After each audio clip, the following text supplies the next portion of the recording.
Hello everybody and welcome to another AGS Solutions episode. In this video, I'm going to show you how to calculate the area between two graphs. I already wrote down the formula that we're going to use to calculate the area.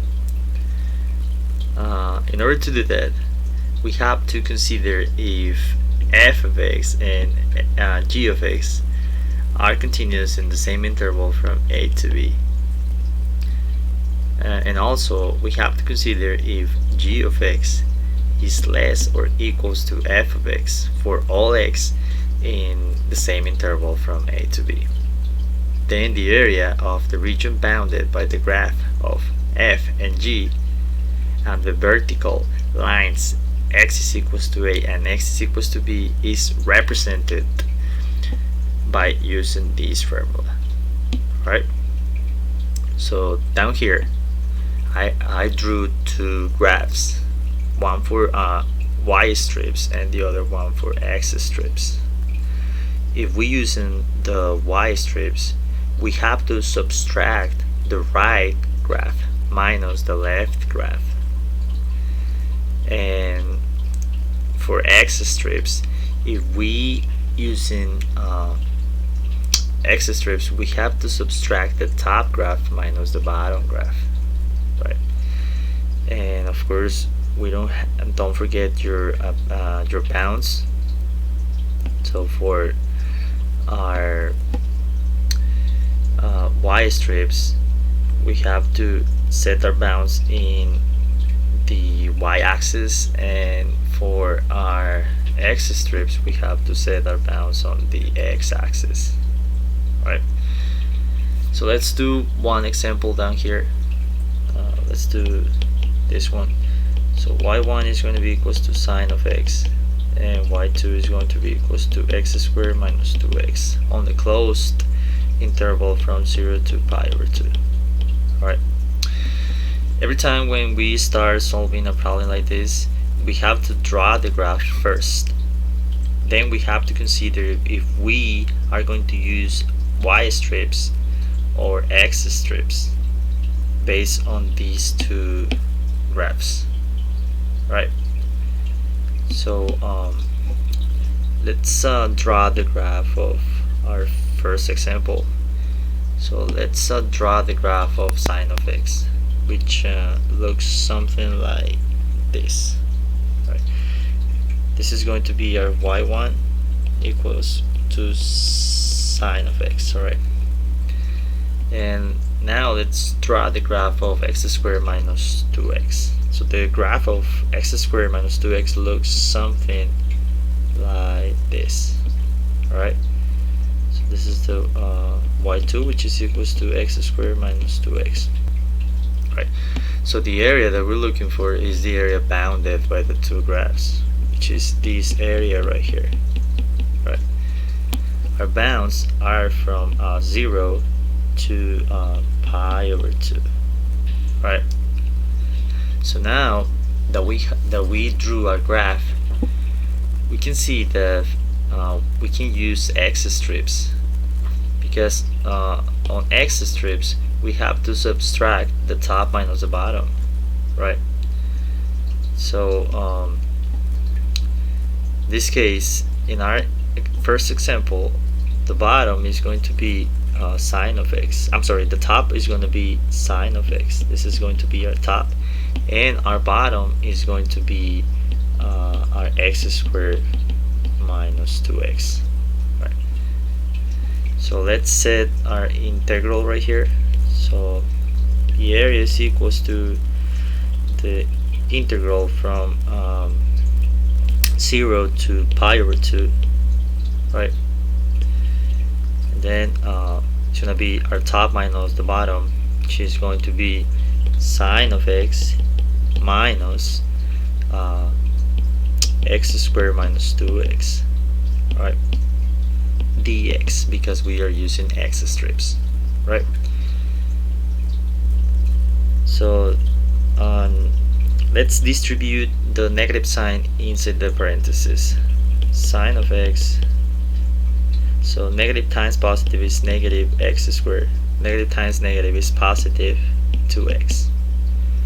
Right? I'm sorry, I forgot the bounds. 0 to pi over 2 dx. Right? So now let's get the antiderivative of each term. Right? So the antiderivative of sine of x is going to be negative cosine of x. Right?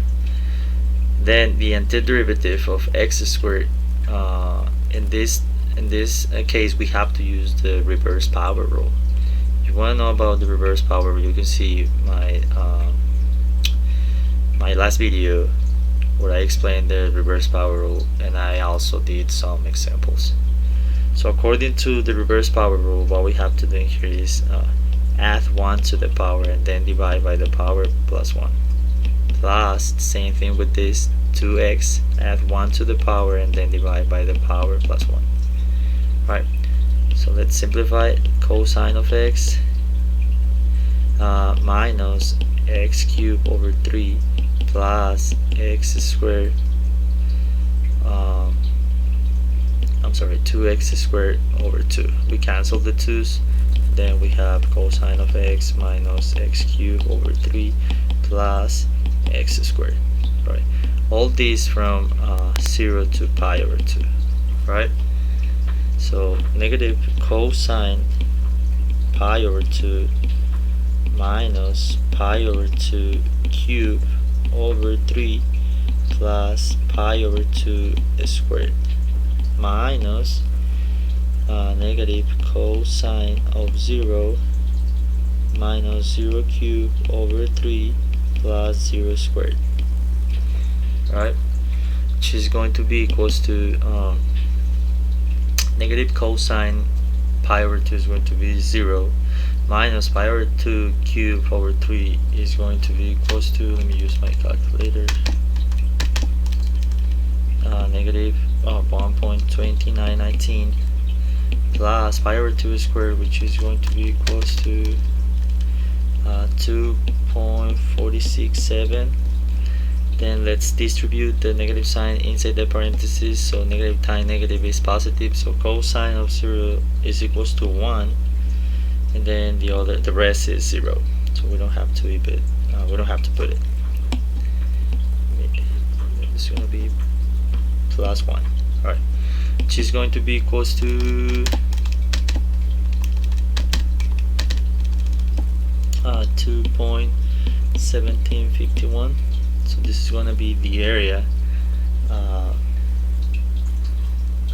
bounded by the two graphs. Right, let's do another example down here. So let's do example number 2. So let's do y1 is going to be equals to sine of x, and y2 is going to be equals to cosine of x on the closed interval from pi over 6 to pi. Right, so like I said, let's first draw our graph to see what we're going to use, if x strips or y strips. So the graph of cosine of x looks something like this. Right. And the graph of sine of x looks something like this. Right, there you go. So this one is going to be our y1, which is sine of x, and then this one is going to be our y2, which is cosine of x. Right, there you go. So as you can see, on this first part, the blue graph, which is cosine of x, is the top part, and the green graph, which is sine of x, is the bottom graph. Right, so this is going to be the top and this part, and this is going to be the bottom.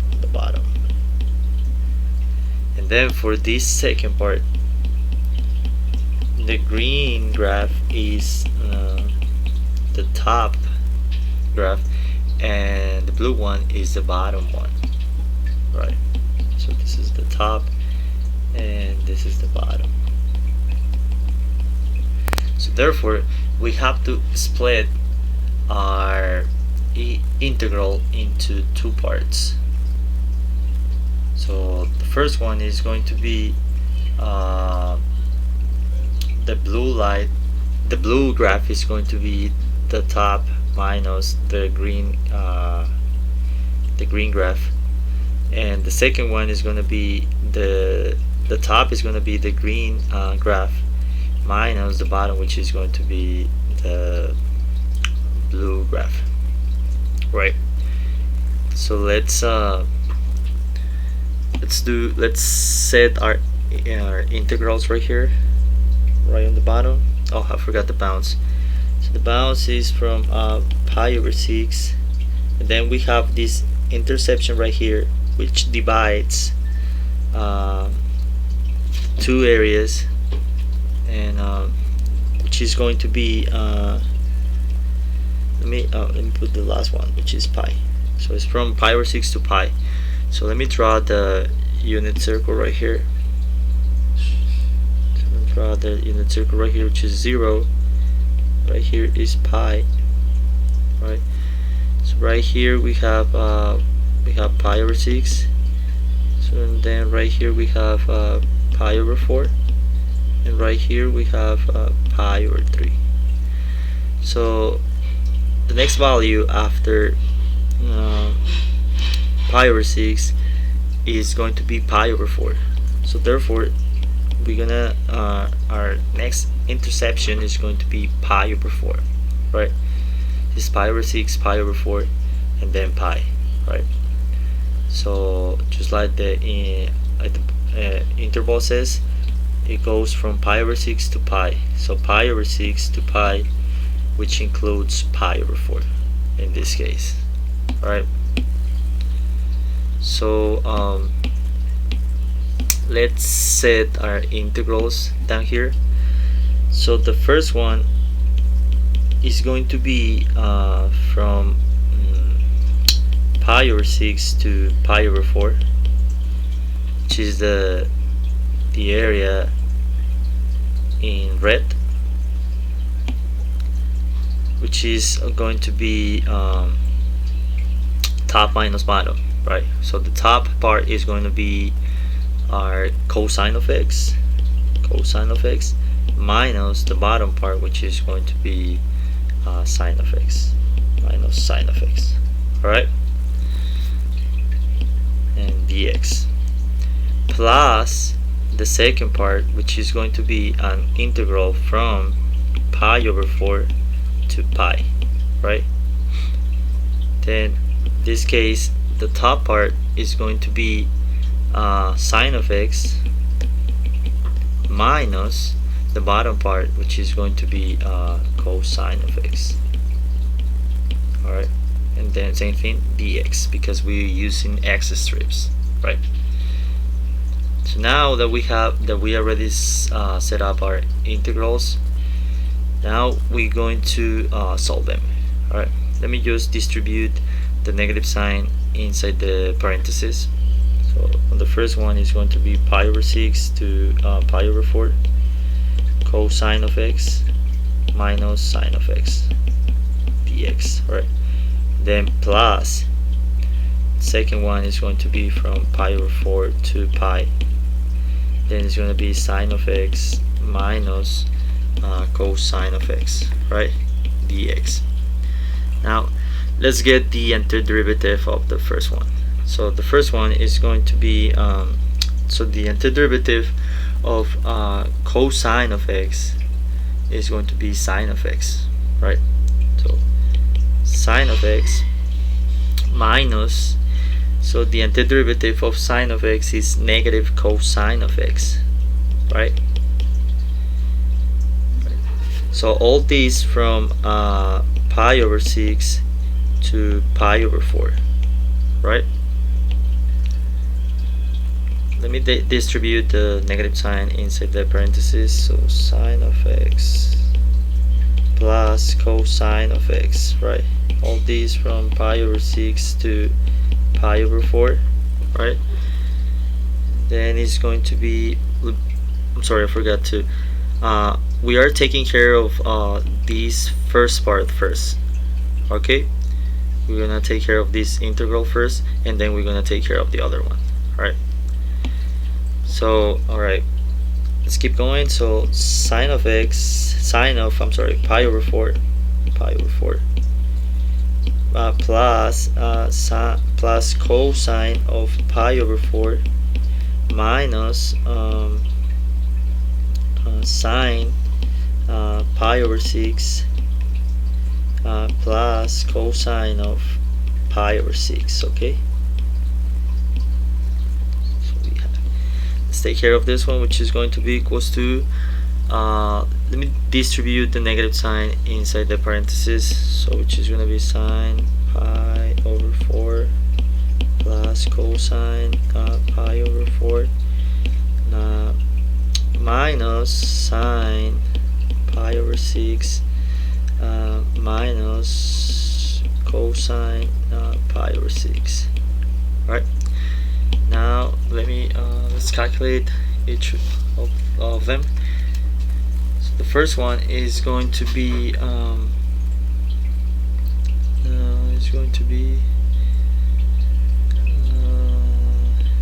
is 2 over 2. Oh, let me write the value this way. It's going to be 0.7071, and then plus cosine pi over 4, which is going to be equal to the same thing, 0.7071, right? And then minus sine 6, which is going to be 0.5, minus cosine pi over 6, which is going to be equals to 0.8660. Right, so which is going to be, the first part is going to be 0.7071 times 2 minus 0.5 minus 0.8660.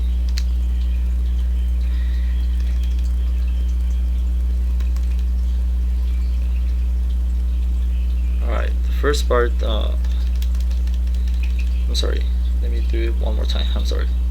1.41 minus 1.366.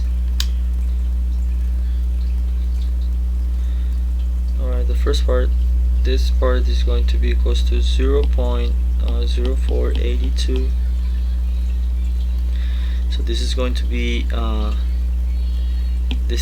the area of this part, the first part, which is the one on red. And then now let's take care of the second one. So the second one is going to be equals to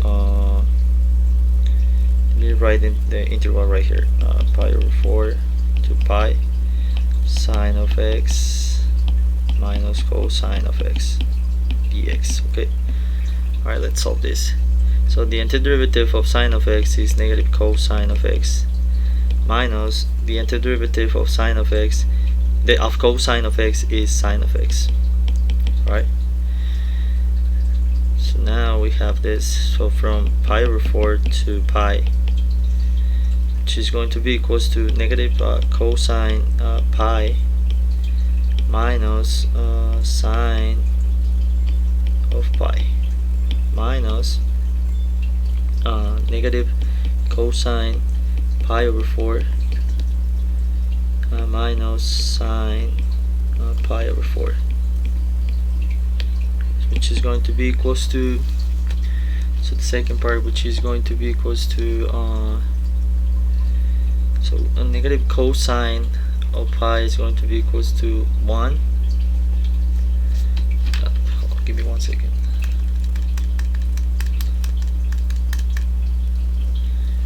Alright, so this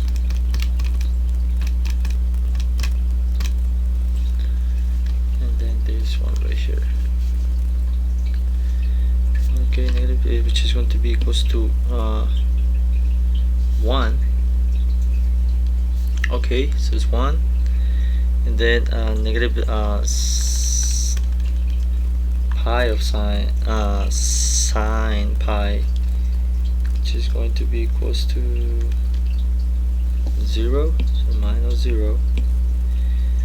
Then let's distribute the negative sign inside, which is going to be plus cosine pi over 4, which is going to be equals to 0.7071. Negative times negative is positive, plus sine pi over 4, which is 0.7071. Right? So now this is going to be equals to 1 plus 71 plus 1 plus 0.7071 plus 0.7071, which is equals to 2.4142. So this is the area of the second part, which is the part with yellow. Now let's add both areas. So the total area is equals to it's going to be from 0.02 plus 2.4142.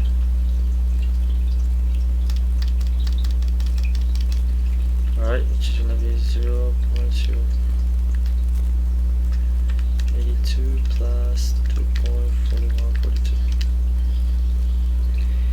which is going to be equals to 2.4624.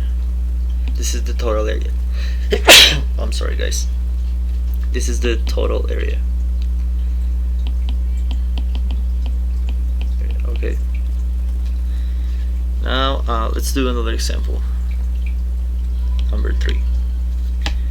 So in this example, let's do y is equals to x squared and x is equals to 0 on the closed interval from 1 to 4. Alright.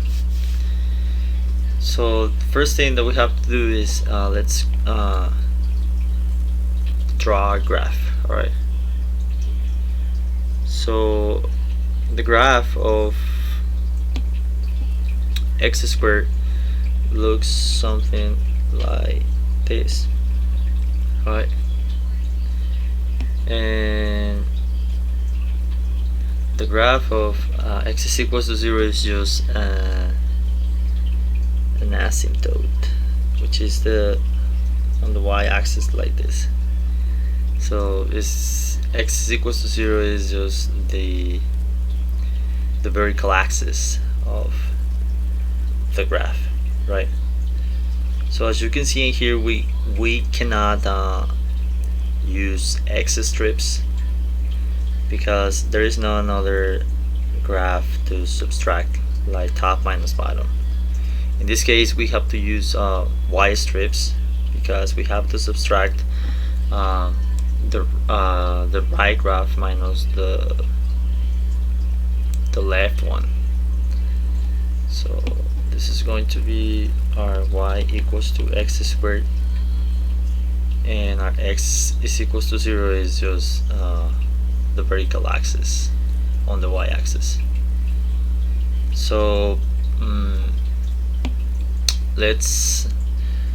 so we're gonna use dy strips. I'm sorry, y strips. That's what we're gonna use, y strips. So therefore, we have to solve for x. So on the other examples, we've been solving for y. It's already set up as y. In this case, we are going to solve for x in order to solve our integral, and in order to set our integral in terms of y.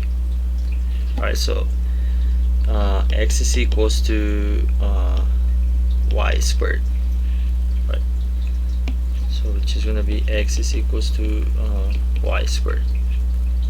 Alright, so now let's our bounds are from 1 to 4, right? These are our bounds. So this is the area that we are calculating is right here. It's the area that we are calculating, right? So let's set up our integral right here. So which is going to be our area equals to from 1 to 4, which is going to be so in this case we're going to use y strips. So it's going to be we're going to subtract the right graph minus the left graph, so which is going to be our y, because it must be in terms of y, and minus minus 0, because the other graph is just on the vertical axis. So that's it. This is dy. So it's y squared dy. Right, and now let's get the antiderivative of this. But before to do that, let's rewrite our y squared and like this, because it's easier to apply the reverse power rule if we rewrite the y squared this way. Okay, so dy. So let's get the antiderivative, which is going to be so just like the reverse power rule says, is 1 over 2 plus 1 over 1 over 2 plus 1. Alright, so now that we apply the reverse power rule, so this is going to be equals to 2 over 3 y 2 over 3. Right? Sorry, I forgot dy. I'm sorry. So that's it. So our bounds are from 1 to 4. So 2 over 3 times 4 raised to the 2 over 3 minus 2 over 3 times 1 raised to the 2 over 3, right, which is going to be equals to 2 over 3, and then let's see this, times 8 minus 1, which is going to be equals to 14 over 3, and this is the area bounded by the two graphs. Alright, and that's it, guys. Thanks for watching the video. I hope you find it helpful. See you in the next one. Thank you.